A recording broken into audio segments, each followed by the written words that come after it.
Isso mesmo, você não tá lendo errado. Eu cansei. Durante toda a vida que eu vivi dentro desse lance de igreja e de ser crente, eu vi muita coisa. Gente falando mal de mim, falando mal da minha família, fazendo fofoca. E vivendo aquela coisa de ser igreja, ser amigo só na teoria. Então, algum tempo atrás eu comecei a pensar em todas essas coisas.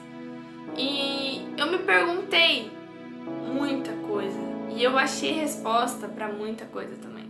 Tirei minhas próprias conclusões e eu finalmente tomei uma decisão. Uma das primeiras coisas que eu pensei foi: o que eu tô fazendo na igreja?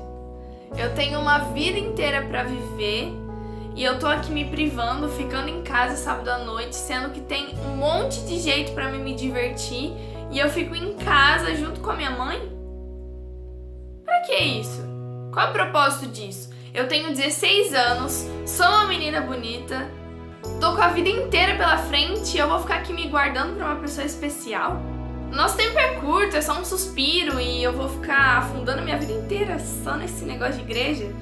Quando eu ficar velho, talvez eu faça isso, ou vá pra igreja, ou não também, né? Porque será que Deus existe?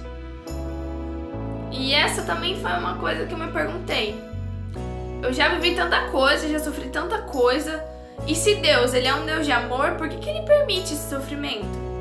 Por que ele deixa que as pessoas sofram que eu sofro, se eu sou filha amada dele? Algum tempo atrás eu estava assistindo alguns documentários sobre pobreza e sobre todas essas coisas que o meu professor de geografia passou. E lá eu vi a miséria que as pessoas vivem, as coisas que elas passam, sabe? E ninguém pode fazer nada por elas. Como assim? Esse Deus de amor? Pensando em tudo isso e muito mais. Pensando também no quanto tempo eu joguei fora vivendo esse tipo de coisa que não vai me levar a nada. Quanto dinheiro eu já joguei fora indo cuidar dos outros, saindo da minha casa, ficando semanas fora pra fazer a missão e evangelizar as pessoas. Quanto dinheiro eu já joguei fora com Campuri, com Missão Caleb, sendo que eu poderia ter ficado na minha casa, aproveitado e talvez juntar esse dinheiro pra viver uma coisa muito mais incrível. A realidade é que eu acho que esse lance de igreja não é mais pra mim. Eu vejo os meus colegas conversando na sala de aula e, cara, é muito mais legal você sair pra uma festa, beber, se divertir do que ficar indo em vigília sábado à noite, sabe? Eu acho que essas coisas não são mais pra mim. Eu vivi esse tempo inteiro e eu nunca vi realmente o amor de Deus na minha vida. Acho que eu cansei de tudo isso. E agora eu vou aproveitar a vida, que é isso que realmente importa. Porque eu não fui criado para um propósito. Acho que Deus criou tudo isso e só jogou a gente aqui e tá tudo certo. Se é que ele existe, né?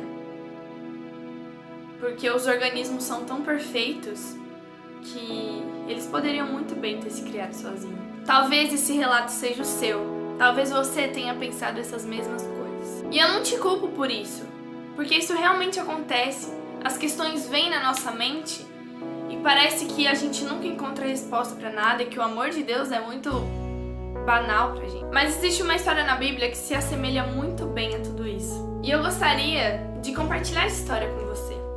Em Lucas, no capítulo 15, na Bíblia, conta uma história sobre um rapaz que o seu pai era muito rico e ele queria sair de casa. Ele então tomou essa decisão porque ele achava que vivendo na casa do pai não ia ter nenhum resultado pra ele, que ele queria viver as coisas que ele tinha pra viver, fora, longe do seu pai. Então certo dia ele chegou e falou pro seu pai que ele queria a herança, a parte da herança dele, porque a partir daquele momento ele não queria mais viver com seu pai.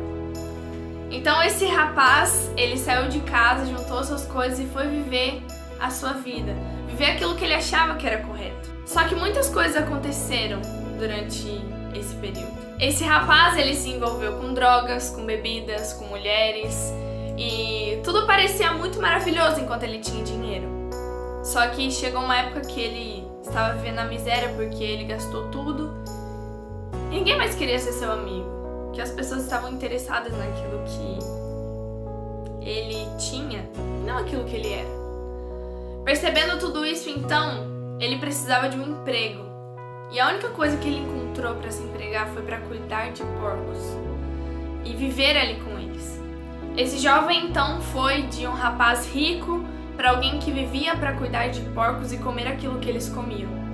Mas certo dia, ele se lembrou do seu pai e falou: eu poderia trabalhar pelo meu pai. Eu acho que eu vou voltar para minha casa, vou me encontrar com ele e vou me oferecer como escravo, porque eu acho que eu vou viver uma vida muito melhor do que essa daqui. E foi exatamente isso que esse rapaz fez. Ele levantou, pediu demissão e foi até sua casa novamente. Quando ele chegou, o seu pai estava de braços abertos para o receber. O seu pai, ele não estava com nenhum rancor, com nenhuma tristeza. Pelo contrário, ele estava muito feliz porque o seu filho tinha voltado para casa. Ele pediu para os seus servos então prepararem uma festa para o seu filho e fazer com que ele se sentisse em casa. Colocou roupas limpas, colocou um anel no seu dedo. Então esse jovem, ele voltou a viver com seu pai. Essa história pode estar se repetindo com você hoje. Talvez você tenha se cansado de viver na casa do seu pai. Talvez você esteja cansado de ter que viver nesse monte de doutrinas que as pessoas acham realmente necessárias para que você alcance a salvação. Só que Deus, ele é muito além disso. Talvez se você tenha pensado dessa forma, é porque você não viu o poder de Deus e o amor dele por você ainda.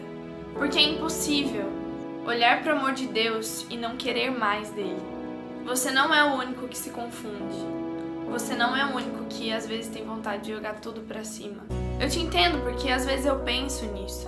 Eu digo isso porque eu sei que existem milhares de jovens que sofrem exatamente isso. De não ver Jesus, de não sentir Jesus e de chegar a tal ponto de não acreditar mais nele. Eu sei que se você não acredita em Deus ou que você cansou disso, sente um vazio no seu coração. Não adianta mentir, porque nós dois sabemos que sim. Existe um espaço no seu coração que precisa ser preenchido por alguém. Só que muitas vezes esse espaço, que é de Deus, é preenchido por nós mesmos e às vezes por coisas. Deus, ele te ama de uma forma tão extrema que ele foi capaz de morrer na cruz do Calvário por você. Você sabe disso. Só que se afastar dele não vai resolver os seus problemas. Pelo contrário, se afastar dos caminhos de Deus vai trazer mais sofrimento e mais tristeza para sua vida. Eu não falo isso da boca para fora, eu falo isso porque eu já vivi isso. Algumas semanas eu fiquei bastante tempo sem falar com Deus. Exatamente por isso, porque eu não conseguia ouvir a voz de Deus, porque eu não conseguia sentir Ele. E isso ia me deixando cada vez mais deprimida, porque eu não estava sentindo o amor de Deus na minha vida. Mas sabe quando isso se resolve? Quando a gente vai até Jesus e diz assim: olha, me perdoa, porque eu pequei, porque eu me afastei de ti e eu sei que não há outra pessoa que pode suprir isso. Não existe ninguém, não existe nada que vai preencher o que falta em você. Não existe coisa alguma que vai te fazer sentir mais feliz do que estar na presença de Deus. Ele é a resolução dos seus problemas. Mesmo que você veja que a tristeza é muita, que as coisas não passam de um tremendo emaranhado de fios que você está preso, na sua angústia, na sua tristeza, Deus, ele quer fazer algo por você. Só que ele não vai ser invasivo, ele não vai fazer alguma coisa que interfira no seu livre-arbítrio. Por isso, em Apocalipse, o capítulo 3, versículo 20 diz o seguinte: eis que estou à porta e bato, e se você ouvir a sua voz e abrir a porta, eu entrarei em sua casa e nós jantaremos. Ou seja, Jesus, ele está batendo na porta do seu coração hoje, e ele quer fazer parte da sua vida. Não se canse de Deus, porque ele não cansou de você. Ele sofreu as mais duras coisas que podem acontecer nessa terra, por amor a você, por salvar você. E nós sabemos que Jesus é real. Você sabe que Deus existe. A realidade é que nós deixamos de acreditar em Deus porque nós nos frustramos com as nossas próprias expectativas. Mas Ele colocou a eternidade no seu coração. Ele colocou a vontade de servir Ele no seu coração. Por isso que você vive perdido. Então não se canse. Nada nesse mundo vale mais a pena do que servir a Jesus. Nada nesse mundo vale mais a pena do que a renúncia, do que deixar de pensar em você mesmo, nos seus desejos carnais e fazer a vontade de Deus. Ele tem um sonho para sua vida. E é muito maior do que as festas, do que as bebidas, do que as drogas, do que as meninas e do que os meninos que você fica nas festas que você vai. Deus, Ele te ama. Ele quer fazer algo grande na sua vida. Por isso, permita que Ele entre na sua vida e transforme aquilo que é ruim em algo bom, para que a sua vida realmente faça sentido nas mãos de quem pode fazer a diferença por você. Eu te espero amanhã pra gente falar um pouquinho mais desse grande amor. É isso, um beijo e eu te espero.